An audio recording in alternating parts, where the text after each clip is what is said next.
Good morning. Sorry, I had some technical issues today, but I'm back. Oh, day 9042 of social distancing here in Hong Kong. I'm exhausted. But anyhow, uh, the inevitables happened this week. Happened on Sunday here in Hong Kong. Last Sunday, our cinemas were ordered to be closed because of the coronavirus outbreak. So outbreak. Up until now, they've been open, but we've had to sit in alternate rows and, of course, wear masks and have our temperatures taken. But now the government has said, okay, that's it, close it. And along with a lot of other things, but in our dumb government's fashion, they've kept a few things open that should be closed. But anyhow, so the closure, I think it's on for 2 weeks, but it'll probably be extended. I can't see this ending anytime soon. So we'll see what happens. But thankfully, our situation here is not anywhere near as dire as in other places because we have been wearing masks. Finally, the WHO and the CDC are saying, ooh, maybe people should wear masks. Well, we figured that out 9 weeks ago. And we've been engaging in social distancing ever since.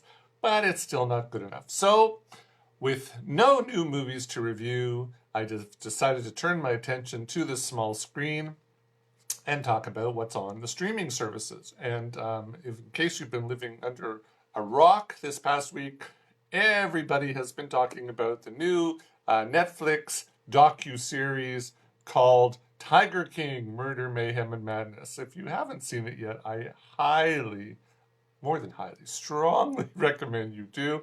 It chronicles the rise and fall of Joe Maldonado Passage, aka Joe Exotic, who is a collector of big cats in Oklahoma. And this 7-part series, it leads audiences on a journey that's almost too good.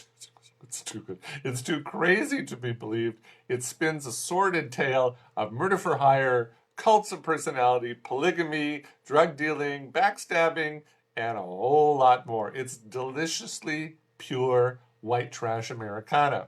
I was going to say 99 and 44/100% pure, but it's actually 100% pure.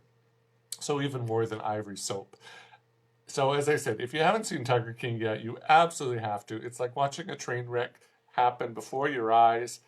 You know you shouldn't watch it, but you can't help but look away. So that's Tiger King: Murder, Mayhem, and Madness. Best thing I've seen in a long time. In a strange way. Okay. The other, now I'm going to talk about a movie that I saw on the streaming service. Actually, this is how crazy things are.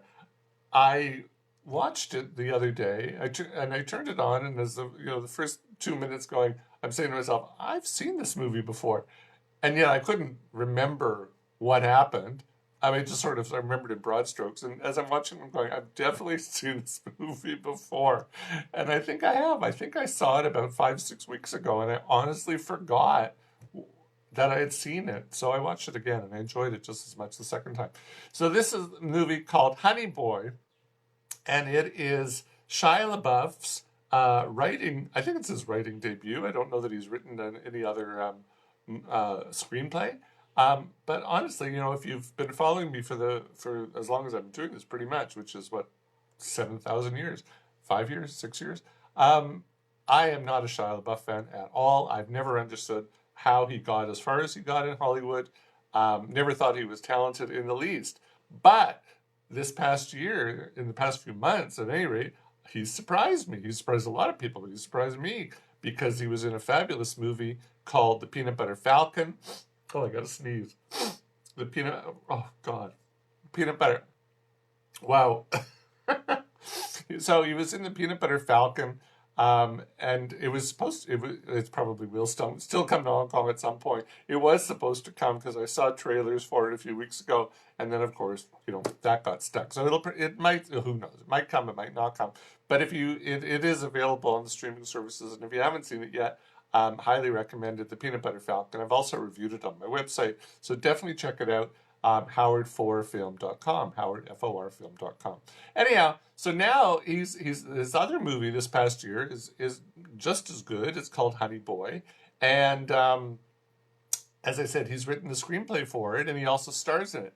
it's based on his own life.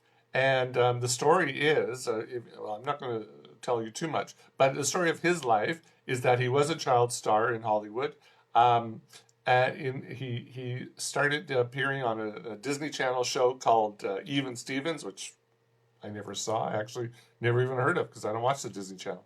And he was 14 years old at the time, but he had been performing stand-up comedy since he was 10. And his parents had, I think at that point they had separated. I'm not sure they were divorced at that point. I don't know, but anyhow, they're divorced now, as far as I understand.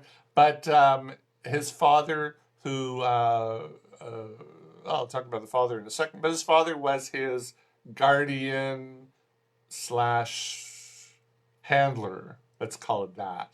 And the father had a lot of issues, which are discussed in the movie. And because of that, I would say that, or he would say, it's definitely Shia LaBeouf would say, he really got himself into a lot of trouble, and most notably, and certainly in the past 10 years, that although he'd been in a lot of big films, like the first three Transformer films, and Indiana Jones and the Kingdom of the Skull, Wall Street, Money Never Sleeps, Fury, these are very big, high profile films, some of them big budget films. It never really solidified him as a Hollywood star.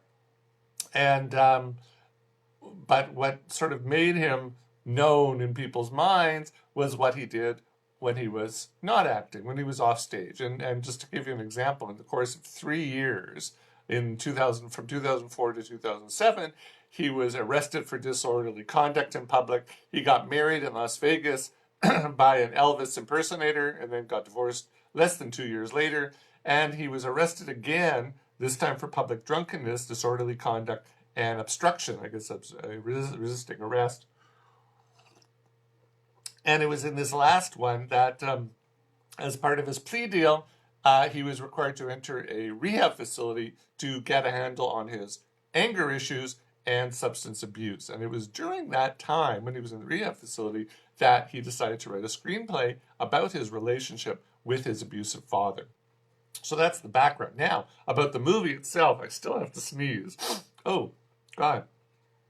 Now, in the movie, he actually plays, I don't want to say, it's a character who is his father. It's a different name. But he plays a fellow by the name of James Lort, who is a Vietnam veteran and a former rodeo clown. And he is the father of Otis Lort, who's played by Lucas Hedges. People would know him from Manchester by the Sea, Lady Bird, 3 Billboards Outside of Ebbing, Missouri, and most recently, Ben is Back. And Otis is a 22-year-old movie star in Hollywood. And after Otis causes a car accident and hurls verbal abuse at the police officer who is investigating the incident, Otis is arrested, and as a condition of his plea deal, he's remanded to a rehab facility. So, Otis is Shia LaBeouf, and Otis's father is Shia's father. And so Shia LaBeouf plays his father in this movie. Now, at the rehab facility, his counselor, Dr. Marino, who's played by Laura San Giacomo, people would know her from Sex Lies Videotape and TV show Just Shoot Me. She diagnoses him as having PTSD, which seems a little strange, as he was never a soldier, but he certainly had trauma.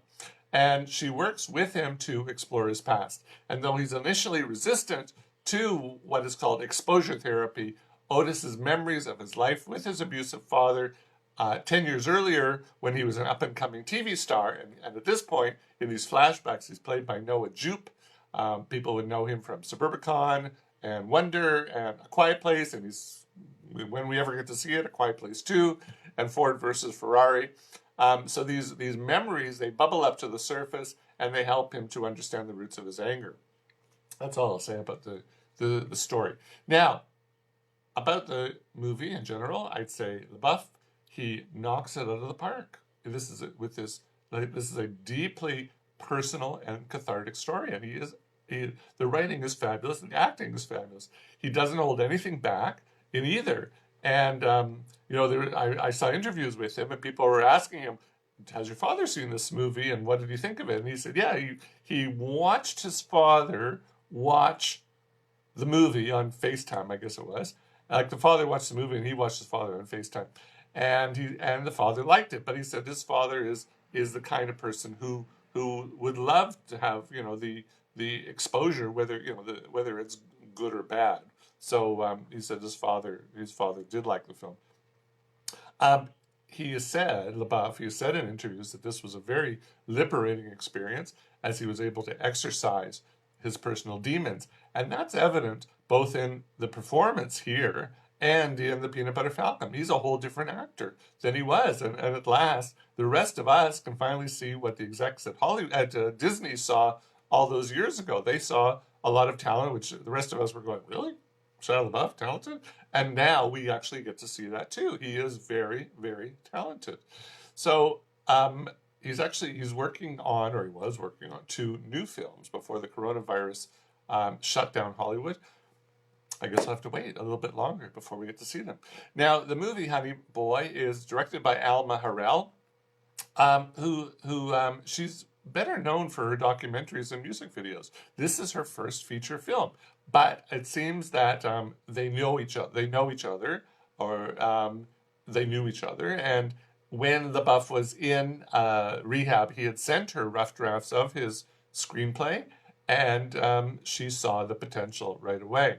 And good thing she did, and obviously audiences did too, because when the film premiered at the Sundance Film Festival in January of last year, so a year ago January, it took home the Special Jury Prize. It also won a lot of other awards. I think the London Film Festival won the big award, a couple other film festivals. And both LaBeouf and Har'el were tipped for Oscar nods earlier this year, but it didn't happen. Like a lot of others, they didn't get a nomination. I think certainly, he did deserve. Well, I mean, look, there's so many people who deserve nominations. That's strong case for him to get one. The film is fabulous. It really, really is fabulous, and it's well worth your time.